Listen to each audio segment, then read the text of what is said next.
Alright, so as promised, I need to revise or finish up this exercise.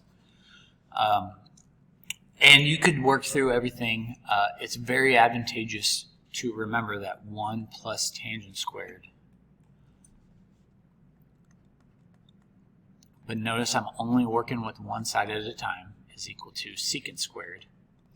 So what I would do while working with the right side is replace secant squared with 1 plus tangent squared of theta, and then subtract off that tangent squared of theta that is part of the problem. Then you'll see those two pieces cancel, and lo and behold, you get the left side working out this way is equal to 1, which equals the right side. Secant squared minus tangent squared does equal 1. And there are so many other ways of solving it. I have no problems showing you the answer key if you'd like to see. I will point out that I'm not a fan that he works through both sides at the same time. Some teachers will allow it. I'm going to assume that your college professors won't. But you can see he even does that on the right side here, where he changes everything at the same time. This is not how I would typically do the problem. I'll actually show you the way I would work through it. But if you want to hit pause and just copy that so you can just watch how I would do the problem. And then I also mentioned that you have to be careful. I mentioned in the first lesson that you have to be careful that not everything is identity, because you have the potential of having undefined values being canceled out. So you do have to be careful with these identities, especially if you are planning on taking math classes in college. So again, I promised I would go through the next one and explain every little step. So again, I like working with the left side. And as I look at the left side, I would look at sine squared plus cosine squared is equal to 1. So the left side is equal to 1 over tangent of x. And you could actually rewrite. I mean, I would assume that you could jump from this step to that last step. But just to show the math, that tangent's equal to sine over cosine. And in order to divide by a fraction, it's the same thing as multiplying by the reciprocal. So 1 times cosine over sine. And we end up with the right side cotangent of x. So I already shared this answer down here. So this is a problem that we did earlier where we had an identity. But you have to be careful where the values that you test might not necessarily work. So this is why we go through the process. Because if you were to plug in pi into these values, now remember pi on the unit circle is over here at -1, 0. So if you change all of these in terms of sines and cosines, let's see, cosecant would be 1 over sine.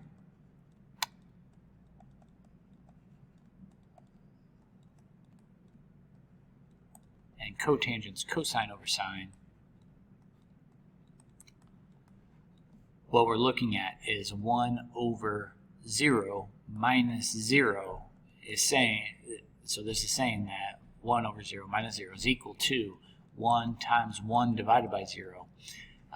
And I know some of you might be looking at that and saying, oh, well, we have an undefined value is equal to an undefined value, which seems like it makes sense. But they're two different kinds of undefines, which is why you have to be careful on saying that by plugging in, because sometimes it seems like it works, but it's not necessarily true. I'm trying to think of a better example than that one, where you get a numerical value is equal to a non-numerical value. Maybe we could just talk about like 1 plus tangent squared equals secant squared. Let me write that down real quick with a different color. If we were to look at 1 plus tangent squared is equal to secant squared of x. Because there's times when we're dividing by 0. I guess you'd be dividing by the 0 at the same time on this one as well. So that's probably a bad example to look at as well. Because tangent's undefined when cosine equals 0. Well, so is secant. Secant's undefined when cosine equals 0. I wish I prepared a little bit better that you have undefined values. But we saw one in the first video where I told you to look at, it was on the graphing calculator, and there was a hole at x equals 0. I wish I remembered off the top of my head. Anyway, that's not the point. There is a warning, though. So, be careful if you're going to say things are identities, that you have to be careful on when there's holes in the graph when you're dividing by 0.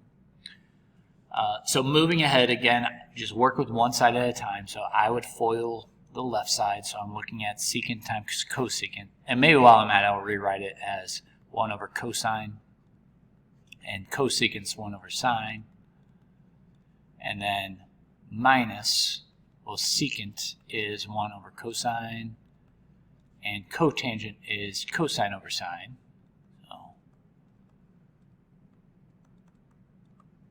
And then distribute that 1 in there, which is 1 over sine.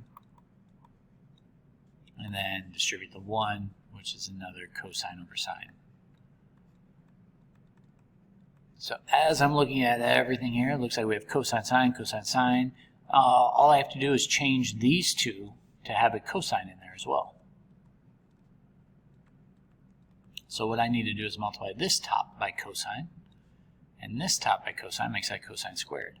So as I put all of that together, just stay with the same color, we have sine, cosine as my like denominator.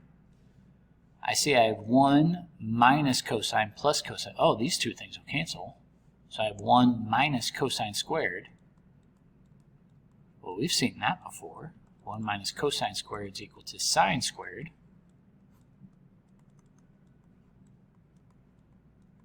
Where we could cancel out one of those sines, and sine divided by cosine is equal to tangent. The right side of the equation. That's exactly what we wanted. So step by step, and you'll get there. So again, just work with one side at a time. So tangent, sine over cosine. Cotangent is cosine over sine. So if I do my butterfly method, I get sine squared plus cosine squared over sine cosine. Well, sine squared plus cosine squared, that piece right there is equal to 1. And since I have sine and cosine in the denominator, we can look at the reciprocal functions, which would be cosecant. Reciprocal of sine is cosecant, but notice I'm rewriting it in the order that the right side is written as. So a step-by-step process to prove the identity. It's not technically a proof, it's verification. You are verifying identities. So here's another one. I had I guess I need to be careful on my advice. Okay. So as I'm looking at the left side, I would do the butterfly method where you multiply diagonally, but I would not distribute yet. Maybe I would. Cosine of theta.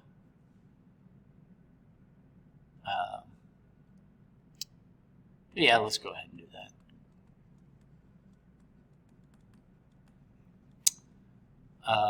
Now be careful, because as I multiply this way, they are positive terms, but as I multiply the other way, I need to distribute the negative as well, because it's technically negative cosine.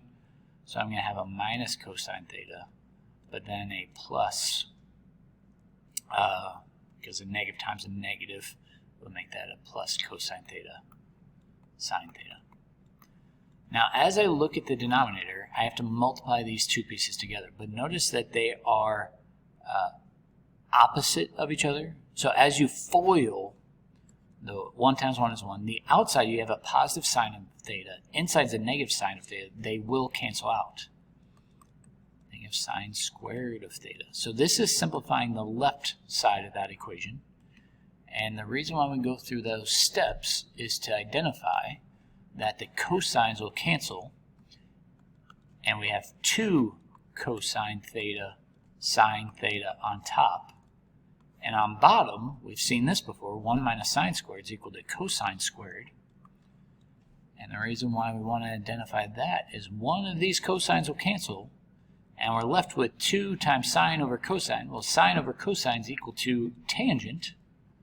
So we have 2 tangent of theta, which is exactly what we wanted. So I almost led you down a bad path, like a poor shepherd, taking his flock to the wolf's lair. That was a terrible analogy. Anyway, we did get to the right answer. And I believe we are ready for the homework. And as we move forward, you're just going to have to bring questions to Google Meets or class because there's no lessons for 5.3. You're just practicing more of the same thing. And even the free response questions. There's 2 free response questions. And, oh, this is labeled the wrong thing. Maybe I fixed it, maybe I didn't. In the past, anyway, I'm trying to get, don't worry about it. In the past, I did have it as 9.4, but we brought this earlier in the school year. I think you guys are fine. And then, yeah, we will have a quiz coming up as well.